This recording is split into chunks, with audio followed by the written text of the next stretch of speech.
부산의 중요 문제들을 짚어보는 뉴스앤 이슈. 오늘도 부산시 의회 두 분과 함께합니다. 더불어민주당 서지연 의원, 국민의힘 이준호 의원 나오셨습니다. 어서 오세요. 반갑습니다. 네. 흰여울 문화마을이 안전 문제뿐만 아니라 우리가 알아야 되는 또 다른 부분이 있더라고요. 영상 보시죠. 한국의 산토리니라고 불리는 영도의 흰여울 문화마을입니다. 매년 80만 명이 찾는 부산 대표 관광지로 자리 잡았지만 2년 전 법정 최상위 등급인 2등급을 받은 붕괴 위험 지역입니다.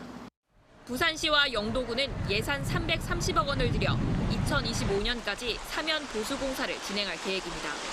재해 위험 지역으로 고시된 곳이라 보수 공사에 앞서 땅을 모두 사들여야 됩니다. 보수를 저희가 이제 해야 되는 입장이 되다 보니까 그 땅을 우리가 매입해야 됐을 때 보상 금액 자체가 상당히 높게 책정된. 문제는 이 일대가 관광지로 변하면서 기존의 원주민들은 거의 다 빠져나가고 지금은 외지인들이 땅 주인이 됐다는 겁니다. 카페와 음식점들이 우후죽순 들어서면서 이 일대 땅값은 껑충 뛰었고 땅값이 최대 150억 원까지 늘어날 전망입니다.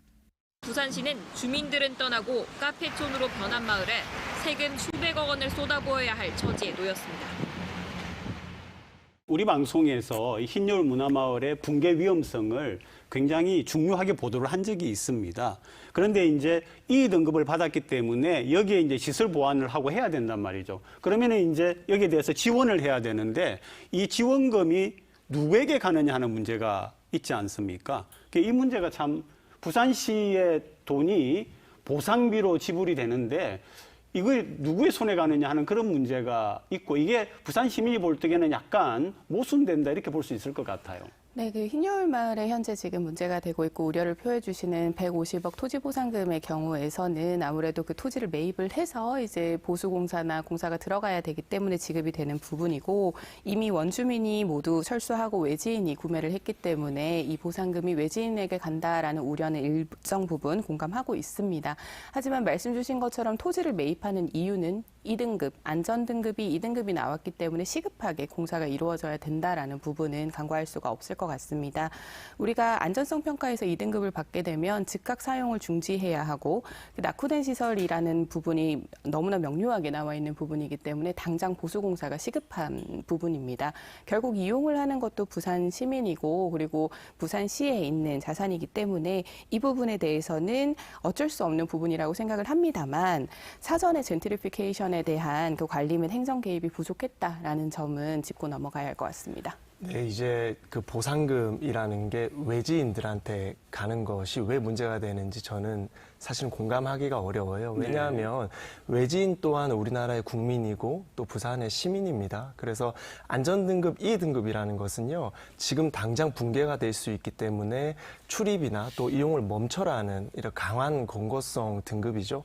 그렇기 때문에 외지인이라고 해서 보상금을 주지 않고 수리를 하지 않는다면 또 우리 국민들께 안타까운 생명사고나 안전사고가 일어날 수 있겠죠. 그래서 저는 안전에 있어서 이 본질을 안전으로 봐야지 뭐 외지인과 원주민들 어느 분들에게 보상을 하는 문제냐 이렇게 호도하는 이런 여론은 저는 옳지 않다고 생각합니다. 저는 이제 이 대목에서 어떤 생각이 드느냐 하면은 사실은 부동산을 다루면서 보면은 보상을 노리고 부동산을 가지고 이렇게 장사를 하는 그런 경우들이 있잖아요.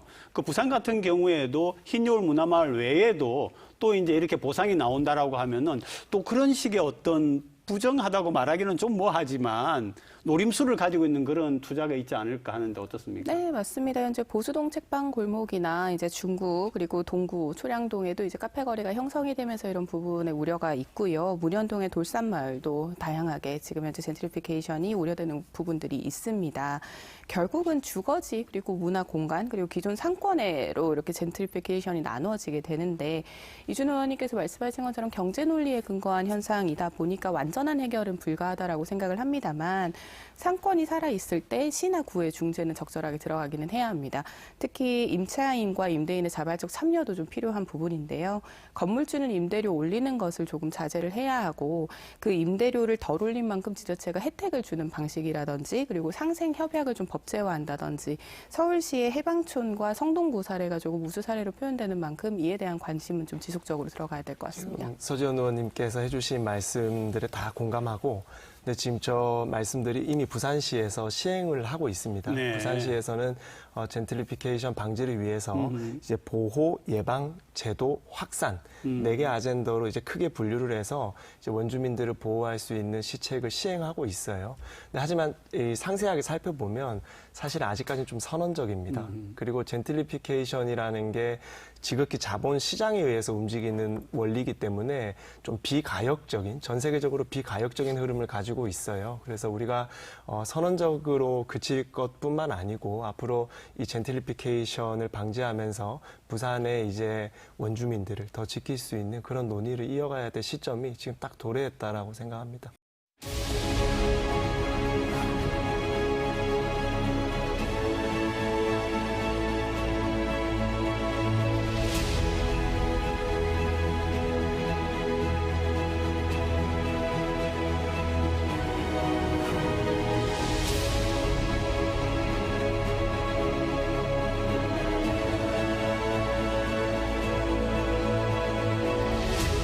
그냥 주장이 아닌 논리적인 주장으로 그것을 좀 설득을 하려고 그렇게 생각을 하고 있습니다.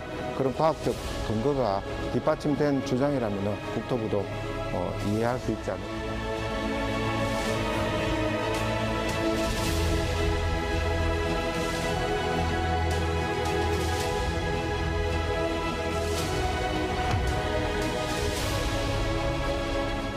네, 오늘 영어가 또 나옵니다. 플로팅 공법이라고, 그죠? 우리말로는 이제 부유식이라고 이렇게 이야기하는데, 이 의원님 좀 설명해 주시죠. 네, 이게 플로팅 공법이라는 것을 제가 아주 쉽게 표현해 드리겠습니다. 이제 가덕신공항을 우리가 유치를 하려면 기존에 있는 바다를 매립해야 됩니다. 매립을 하려면 아주 많은 이제 해면들을 우리가 육지로 장악을 해야 되고, 그러다 보면 이제 아주 오랜 공기, 아주 오랜 시간과 막대한 비용이 들게 되겠죠. 그렇죠. 이제 가덕신공항의 활주로는 우리는 한 3,500m 정도로 예상을 하고 있는데 그 활주로 구간을 물에 뜨는 부유, 이제 부유가 가능한 어떤 시설물 위에 아스팔트를 깔아서 활주로를 짓겠다는 계획입니다. 근데 전 세계적으로 아직까지 부유식 공항을 시도했던 나라는 없습니다. 이제 일본에서 시도를 했다가 사실 실패를 했고요. 하지만 공항 이외에 여러 건물이나 구조물은 성공한 사례가 많습니다. 그래서 박형준 시장께서 혁신 부산을 주장하시면서 부산에서 세계 최초로 부유식 활주로를 만들어 보겠다고 선언한 그런 상황입니다. 네, 그런데 이런 거 있잖아요. 왜 아마 시민들이 들으시면서 이런 걱정하실 것 같아요. 일단 부유식 공법에 대해서 엄청난 태풍이 온다든지 해일이 온다든지 어떻게 할 거냐. 뭐 그런 얘기. 충분히 걱정이 될 수 있는 부분이라고 생각을 합니다. 부력을 이용하는 공항이기 때문에 당연히 파도의 움직임이나 바람의 움직임에 민감할 수밖에 없고요. 그리고 전례가 없었다라고 말씀을 하신 것처럼 안전성이 검증된 사례가 전무합니다. 특히 기장분들께서도 이제 활주로를 이용을 하실 때에도 부유식 공항은 이용을 해보신 적이 없기 때문에 그에 대한 운전도 어떻게 미숙한 사태가 나타날지에 대해서도 우려를 하실 수밖에 없죠. 혁신을 가장하거나 신기술에 매몰되어서 시민과 국민에게 실험을 해서는 안 된다라고 생각을 합니다. 조금 더 면밀하고 안전성 있는 것을 검토해야 한다고 생각합니다. 이 시민과 국민의 생명으로 실험을 하지는 절대 않습니다. 저희도 이제 가장 합리적이고 가장 현명한 방법을 제시한 것이 플로팅이고요. 왜냐하면 공기와 우리는 비용과 또 안전 세 가지를 한 번에 잡아야 됩니다. 그래서 플로팅 기술 안에도 여러 가지 갈래가 있는데요. 그냥 무조건 바다에 100% 띄우는 부유식이 있다면 반플로팅 공법이라고 해서 좀 해면이 불안하거나 또 바다가 깊은 부분은 또 아주 우리가 섬세한 구조물로 고정을 하고 또 안정성이 동반되는 구간 같은 경우에는 부유를 시키는 반플로팅 공법도 우리가 생각하고 있는 기술 중에 하나이기 때문에 아직까지 결정된 바가 없습니다. 그래서 논의를 거쳐서 수정해 가면서 플로팅 공법을 해낼 수 있다라고 저는 생각합니다. 플로팅 가지고 이제 우리가 밀고 나가려고 할 때 국토부가 어떨 것 같습니까? 저는 부정적일 수 있다고 생각을 합니다. 교통이라는 부분은 지극히 그리고 아주 신중하게 보수적인 태도를 취해야 된다고 생각을 합니다. 결국 교통에서의 안전은 생명과 직결되는 문제이기 때문인데요. 국토교통부가 그런 부분을 간과하지 않고 있다고 생각을 합니다. 다만 방법론에 신중한 것은 안전을 위해서라고 이해를 할 수 있지만 부산에 국제관문공항이 생기는 것과 물류 중심의 공항이 필요하다라는 부분, 경제적인 파급 효과가 부산에 얼마나 필요한지에 대해서는 얼마나 공감하고 있는지가 의문입니다. 결국은 수도권 일극 체제에서 벗어나서 지역 분권 강화에 들어가야 되는데 국토부가 이 부분에 대한 감수성이 어느 정도 있는지는 설득이 필요한 부분입니다. 저는 국토부를 설득할 수 있을 거라고 생각합니다. 네. 지극히 저는 이 부분은 광역시장의 정치적인 영역이라고 생각해요. 박형준 시장은 북한 예타라든지 또 2030 엑스포라든지 여러 부분에서 중앙정부로부터 신뢰받고 있는 시장임을 계속 증명하고 있거든요. 그래서 저는 국토부와 대통령을 또 박형준 시장이 충분히 설득할 수 있을 것이다라고 생각하고 있습니다. 용역 예. 중이라서 네. 내년 네. 8월 정도쯤에 그 네. 용역 결과가 발표가 난다라고 하는데 그 안에 이제 전문가들과의 간담회와 토론회가 계속 이루어질 예정이니까요. 뭔가 지나치게 하나의 공법으로만 집중을 하는 것보다는 다각적인 검토가 필요한 상황입니다. 네네. 자, 바로 어제 있었던 일이죠. 북한 재개발 2단계 예타가 통과됐습니다. 영상 보시죠. 북항 2단계 재개발이 기재부의 예비 타당성 조사를 통과했습니다. 1단계가 항만시설을 걷어내고 친수 공간을 만들었다면 2단계는 철도, 주거, 상업시설이 통합 개발됩니다. 여기에 수정축, 초량축을 중심으로 보행데크 4개를 만들어 삼복도로와 바다를 연결합니다. 북항 앞바다 71만 제곱미터 수역도 사업지에 포함돼 해상 스마트시티 조성도 현실화될 전망입니다. 북항은 부산 엑스포 예정 부지인 만큼 행사 개최 전인 2030년까지 사업을 마무리할 계획입니다. 엑스포 부지를 확보하는 데 있어서 굉장히 중요한 의미도 있고 원도심 대개조를 위한 기반 인프라를 국비로 확보하는 그런 의미도 있다고 생각합니다. 4조 4천억 원 규모의 2단계 사업은 부산시와 공공기관 4곳이 공동 참여한 컨소시엄이 시행합니다. 네, 북한 2단계 예타 통과. 뭔가 좀 기분 좋은 뉴스였어요. 네. 어떤 의미를 지니고 있습니까? 저는 한 3가지 정도로 해석을 했어요. 첫 번째는 윤석열 대통령의 부산에 대한 진심이 전해졌다. 이제 대통령 후보 시절 공약했던 주요 국정 과제 중에 하나죠. 그러니까 사는 이전부터 북한 예타까지 윤석열 대통령이 부산을 진심으로 생각하고 있다는 점을 저는 가장 중요하게 생각했고요. 두 번째는 앞서 말씀드렸던 박형준 시장의 정치력이 빛이 났다라고 평가합니다. 보통 광역시장 같은 경우는요, 본인의 다음 정치적 행보를 위한 또 대권을 위한 행보로 이제 광역시장 지위를 활용하지 이렇게 뒤에서 조용한 행정, 이런 리더십은 잘 발휘하지 않습니다. 그래서 어떤 정치적인 발언보다 이렇게 뒤에서 시민을 위해서 묵묵히 일하는 박형준 시장의 행정력도 빛이 났다라고 생각하고요. 이제 세 번째는 부산 엑스포 유치에 아주 좋은 후원, 든든한 후원이 북항이 될 것이다라고 생각을 합니다. 네. 북한 재개발 2단계에 대한 예타 면제를 위한 KDI의 조사는 윤석열 대통령 취임 전인 작년 10월부터 시행이 됐습니다. 그래서 1년 만에 이런 성과를 거두게 되었는데요.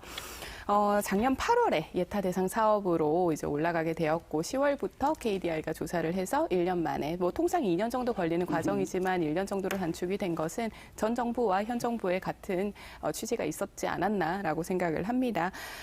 경제성을 볼 수 있는 BC 같은 경우는 0.88, 그러니까 1이 안 되는 수치이기는 하지만요. AHP라고 해서 정책성과 지역 균형, 이렇게 정책 효과를 좀 볼 수 있는 부분은 0.561 정도가 나와서 기준이 통과되면서 예타가 면제된 상황입니다. 북한 재개발 2단계가 통과됐다라는 의미는 결국은 북한 본연의 기능도 더 활성화시킬 수 있지만 아무래도 노후화되고 유휴화되었던 자성대 부두부터 시작을 해서 70년 이상 됐던 원도심을 좀 개발하는 데 큰 의미가 있습니다. 특히 중구와 동구 이 일원들이 모두 조금 더 현대적이고 더 청결하고 더 도시 재생까지도 효과를 누릴 수 있는 사업으로 대규모로 진행이 되는 만큼 부산의 또 다른 발전을 기대할 수 있다고 생각합니다. 서지현 의원님 말씀하신 것처럼 70년 이상 묵어있는 원도심이 또 새롭게 탄생할 수 있고 또 아주 큰 규모의 재개발이 이루어질 겁니다. 228m 제곱의 대한 부지를 우리가 4조 정도를 투입을 해서 하는 아주 메가 사업이기 때문에 정말 도시 미관도 발전되고 산업적 측면도 많이 발전될 수 있는 그런 기회가 될 것이다라고 진단합니다.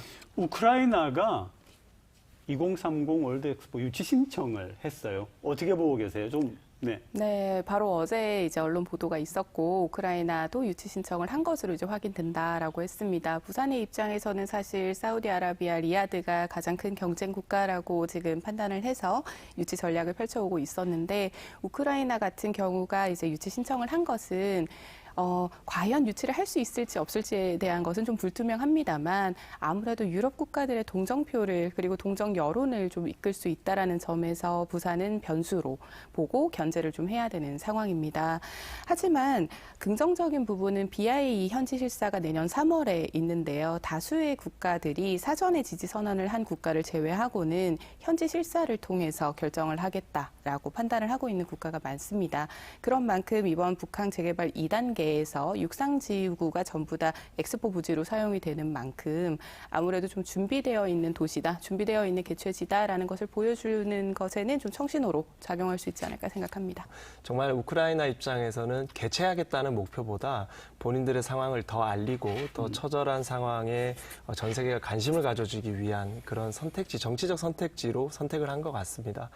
사실은 누구나 그렇게 보겠지만 우크라이나가 정말 엑스포를 유치할 수 있는 확률은 매우 희박합니다. 그래서 정말 선언적인 의미라고 봐야 되고요. 서지현 의원님 말씀처럼 유럽에서는 동정표가 갈 수도 있습니다. 하지만 지금 전시 상황과 같이 또 러시아의 눈치를 보면서 또 우크라이나를 지지할 수 없는 국가들도 생겨날 것이기 때문에 실질적인 표로 이어지기에는 조금 무리가 따른다라고 저는 평가하고요. 그리고 유럽의 표들도 이미 이탈리아를 지지하는 표들이 많습니다. 그래서 정말 우리의 주 유권자, 유권층들이랑은 또 차별성이 있는 또 대륙에 있기 때문에 부산의 위기를 가져다 주진 않을 것이다라고 저는 생각합니다. 그 안에 어떤 좋은 것들이 들어가느냐, 그 다음에 언제쯤 완성이 되느냐, 그리고 이게 원도심의 발전하고는 어떻게 상관이 되느냐, 이런 것들이 관심거리인데 좀 얘기 좀 해주시죠.